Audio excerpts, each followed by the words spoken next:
What can you tell us about how the quarterbacks are shaking out during the spring thus far? How's the quarterbacks? Well, I think they're doing well. It's our problem is we try to go get that offensive line to do some things, and as a result, we have not been very consistent. So the quarterbacks at times run for their lives, but I think they've done a good job. I think there's a lot of potential there, and I think there's a lot of potential on the offensive line, but it's good. Outside of a couple of kids, not many have played much, and they really are struggling there and at tight end because of injuries. But we'll see what happens. Joe, do you consider it an open competition for the quarterback job?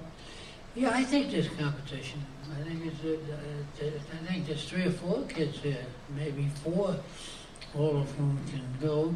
The kid at Bolton, who's most people are interested in because of the fact that he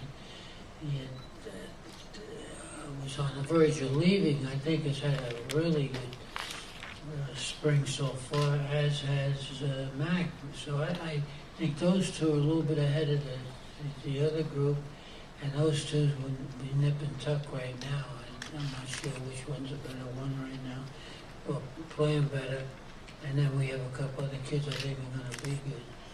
Are you afraid that Bolden may not be here next semester? If Bolden? If things don't work. Are you? I think Bolden's going to be here. I don't know. That's obviously something that he and his family will work out.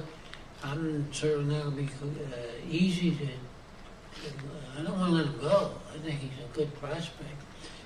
When he stayed, I tried to convince him, give yourself a shot in spring practice and see what happens. And what are we, 8 days now?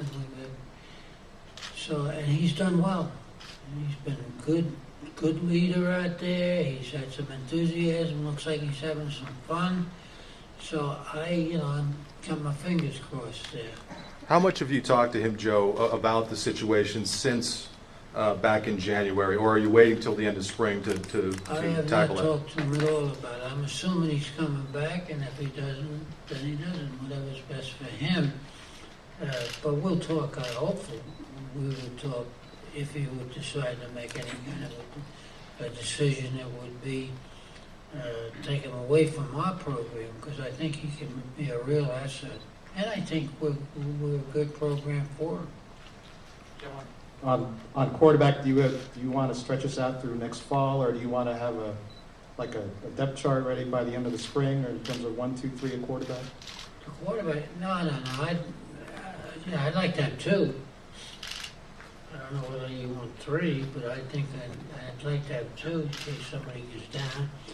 Nowadays there's so many injuries. When you look at that team today, you'll see 5, 6, 7 kids that haven't done a thing all spring. They're good football players. Kids like Crawford, Lattimore, Gillian. Those kids, Drake hasn't done a thing since maybe 2 days.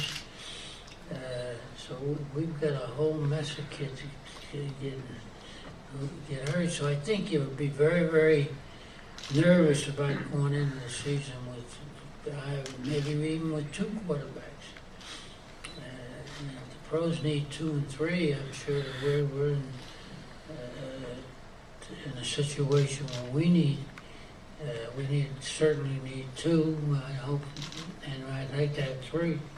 Do you want to make that decision by the end of the spring, or do you want to make that decision by the end of the spring, or do you want to have that go through fall?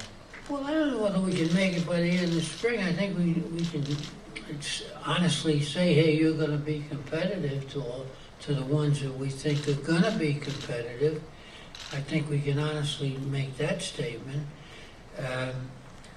But for us to guarantee somebody's going to be number 1 at the end of spring practice, I think it's too close for us to do that. Would you like to have a clear number 1 going into August practice? No, I don't think it has to be a clear number 1 going into summer. I think we have to have a couple of kids that feel like as if they have a shot at being number 1.